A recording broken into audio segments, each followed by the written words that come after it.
Welcome po sa ating channel at magandang hapon po sa inyong lahat. At ang tamang oras po natin ay alas 2:20 ng hapon. Nandito po tayo ngayon sa may GSIS. Urgent work po ito, pero hindi po natin ito matatapos. Ang gagawin po natin, pipick upin lang po natin yung dokumento na dadalhin natin sa kabilang agency dapat ng gobyerno para ipareceive po sana. Kaso at ang oras po medyo alanganin.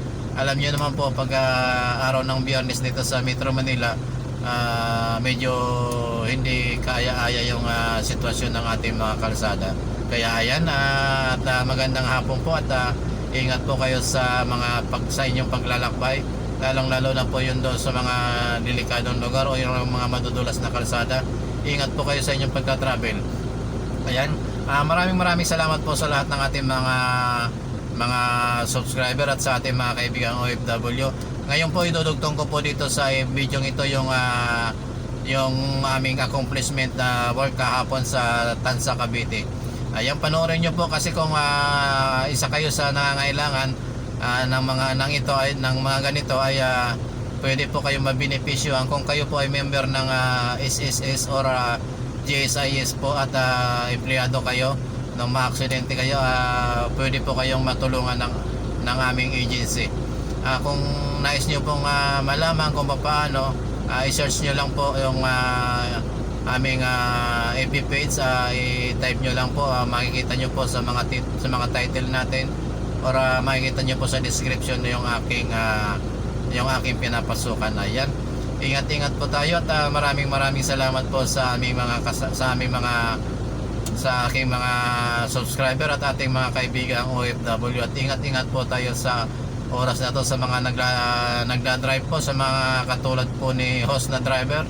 Ingat po kayo sa pagmamaneho at alam nyo naman ang kalsada sa ngayon ay madulas at sobra traffic po sa labas. Ayan, nandito po tayo ngayon sa GSIS building, sa GSIS compound sa Pasay City. Maraming salamat po at enjoy po kayo sa inyong ginagawa at mag-iingat po kayong lahat.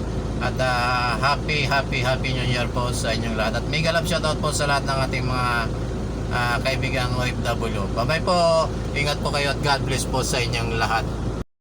Diretso tayo lang sa natin yan. Ma'am, parang po makatulong kay Jobes kasi Pangdagdag. Tsaka pangdagdag niya, pangdagdag niya. Ha? Kaya niyo pong bitawan niya sa kwaya para maganda sa picture. Yung tungkod na lang. Ito. Kaya. Sige, palagay na lang. Sige. Ayan, may paano siya, May pangalawa din ako. Sige, sir. Tingnan ko lang. Yung may diferensya. Ako. Buka po natin. Yung may diferensya namin mo, Joben. Ano ito tawag na lagi? saan yung Sige nga po. yung certification Yung name na nakaganto. Yan. pataas, yung laptop pa na nasa taas. Makuha mo kay Erwin. Asa banda ba? Yun. Mas ba yun? May tama. Sarap yun. Balik mo lang. Okay. Mag-20. Pwede yung apak niyo. Oo nga. Nalibago ko, ma'am. Ganda rito, hindi. Ganda rito, ma'am. Yung baka masana eh. Nasa inyo po yun. Kung gusto nyo, i-align ko lang kung saan kayo ngayon naglalakad or baka kaya nyo pilitin may direct. Dapat palabas mo. Malabas talaga. Pilitin ko lang ako. Sige. Yun.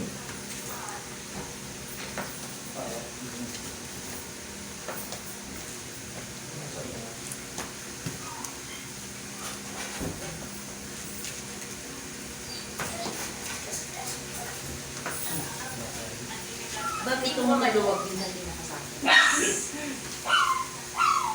Ba't tumutungkol? Upper po yun.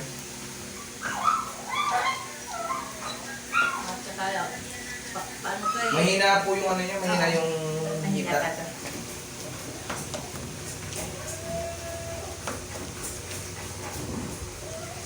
Practice lang. Masiwas pa yung bato ng hisipa.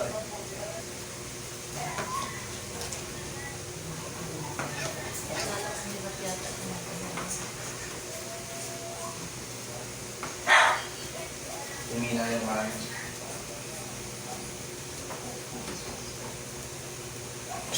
Takot ka lang po na konti. Sir, yung mga exercise mo. Matagal na. Naalala ko po naman. Kasi kailangan mo palakasin mo to. Kasi, Ngayon po kasi na parang hindi na ako nagano ng practice kasi nakaupo na tapos oh, kaya hindi ko na masyado na ano. Wala nang muscle. Sabi ko na nailalakad ko na po siya. oh, Kano ba katagal mo yung gamit yung mo? nila. 3 years na. Pasyente namin sinasabi namin kung pagpalit sila ng cellphone number, sabihin sa amin kasi talagang pupuntahan namin kayo kahit matagal na hindi na namin na ano yung paggagawa ng Paano ba prosthesis. nasuot yun? Hahanapin at hahanapin kayo kasi na Saka, namin nandiyan sa lang. ano,